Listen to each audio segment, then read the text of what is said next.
Live? Yeah. All right. Hello, everyone. Thank you for joining us today. Monday. This is the last Monday before Christmas and Hanukkah holidays. So I'm sure everybody's got a lot going on. So we really appreciate you showing up today.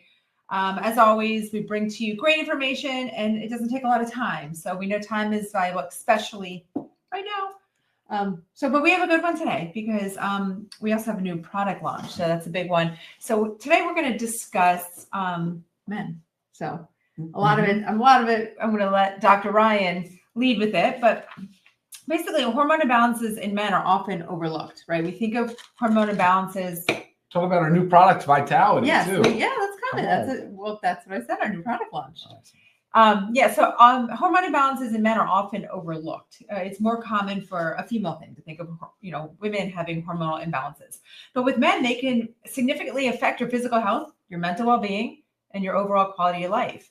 And addressing these, addressing hormone imbalances, by that way, is not optional. It is essential for optimal performance and vitality.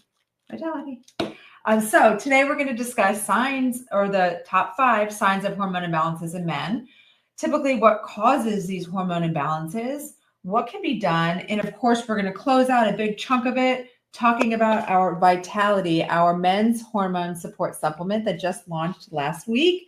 We're super excited about. I know you men are very excited about it, and also you women, you're excited about getting your husbands, boyfriends, significant others on this as well.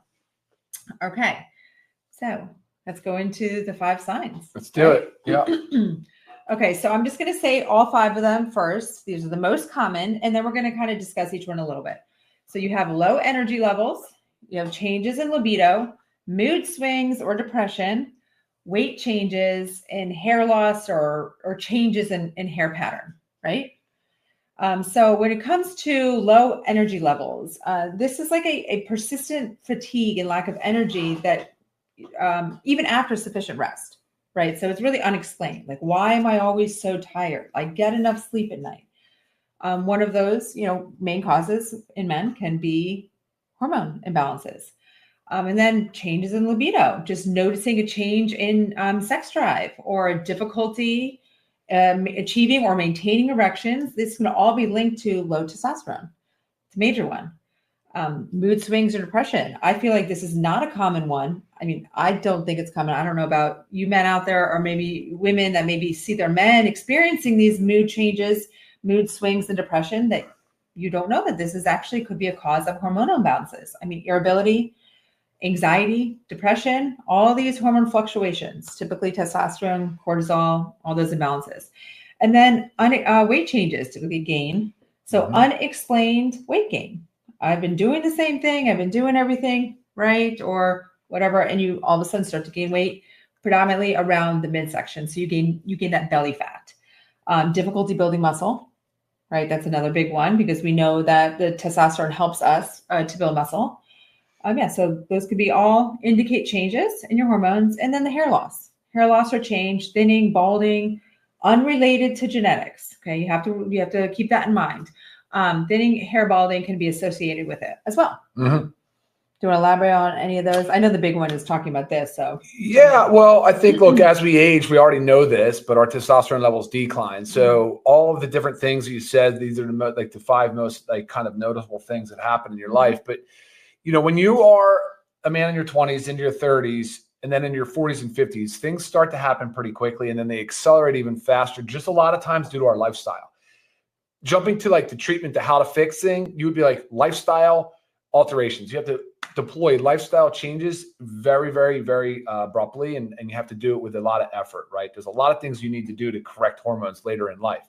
Earlier on, of course, there's some things that you should be thinking about, but it's this environmental exposures, it's our lifestyle, it's our alcohol, it's our sleep, it's our work patterns, our sleep patterns, our work schedules. It's all these different things that contribute to it. So when you start to go through these 5 things that Lisa just read off, you're thinking in my mind, I'm thinking it's a nasty cycle because a change in libido is not good because then you increase your stress and anxiety, right? Now you're dealing, and a lot of times men just will not speak up. They will not ask for help. They will not seek help. So now they got a decrease in libido. Now they're feeling like they're just just not even a man, like they're feeling less than a man, right? Mood swings and depression. Now they're just thinking like, I'm not talking about that. That's just, I'm a man. I have to deal with this and I'll deal with it accordingly.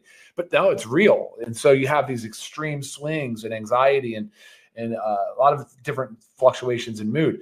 Weight changes. The problem with weight changes is the fact that if you're putting on visceral adipose fat, the big bellies, which most men today have, most men are putting these bellies on. So they're putting fat around their organs. That's the stuff that has more likelihood. It's the stuff that's aromatizing into estrogen. And so not only are you losing skeletal muscle mass because your body composition is all out of whack, but now you've got this body fat around your organs that is aromatizing into estrogen. So it's actually helping your body produce more estrogen. So therefore, you're getting a lot of the other side effects. So, you're really out of whack. And that cycle gets worse because as you put more weight on and you continue to put more weight on and you don't make corrections and your estrogen levels climb, your testosterone levels decline, you can already see what's happening, right? So it's a vicious cycle, right? And then the hair loss, of course, is secondary to all of these different things. So a lot of that is what's going on. So yes. Yeah. Awesome. Yeah.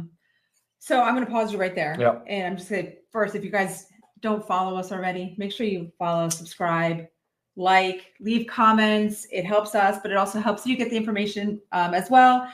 And also we do take questions throughout this at the end, but the questions have to be pertaining to the topic at hand. We do every month do a live Q&A, which will be next week. And that way there's where you can bring all kinds of questions to the table and we'll address them. So today is, again, we'll be answering the questions related to the topic today.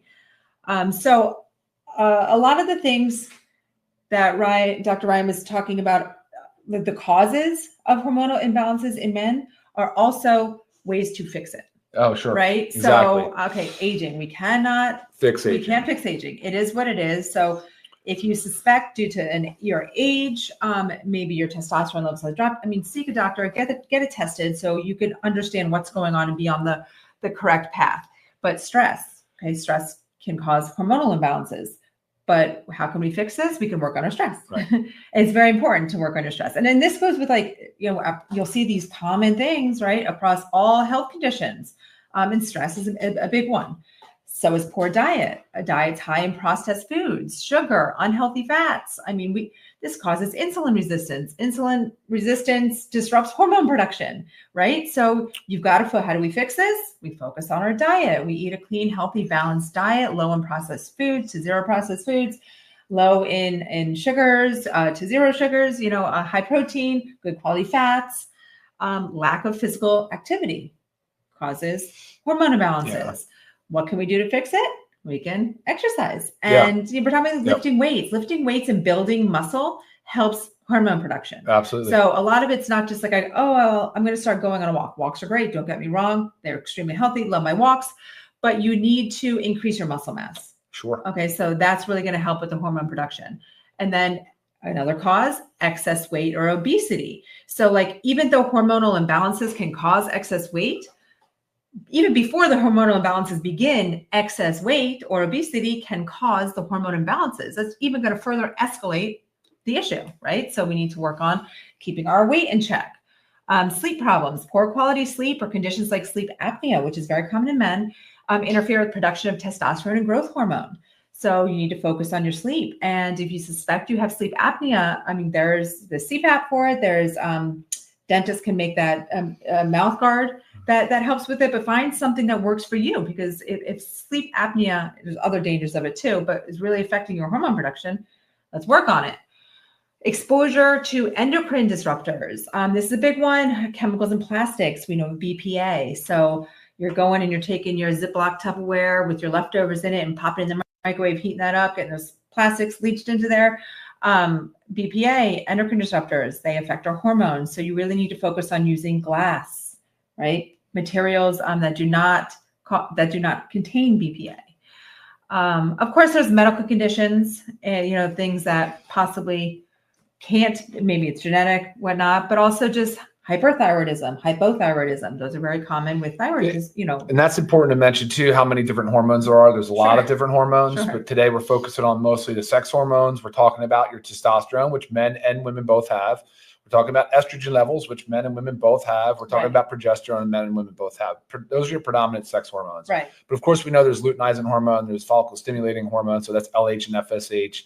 There's DHEA, there's DHT. All these different hormones, they have different metabolic pathways. They're metabolized differently.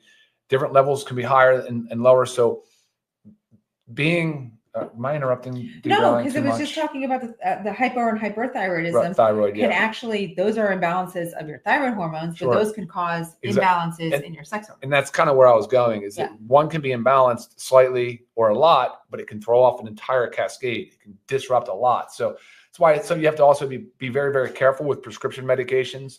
Things can very much affect the 5-alpha reductase inhibitors, for instance, like your finasteride. These are used for prostate lowerings or prostate shrinking. They're going to help you shrink your prostate, because men obviously have prostates, most do, unless they've been removed. And, you know, the prostate plays a role. And so unfortunately, these medications, though, will also have downstream effects. And there's a lot of meds actually that disrupt hormones. But that happens to be one of the more common ones. Right. So it's like step by step addressing each issue, right? If you're on a medication,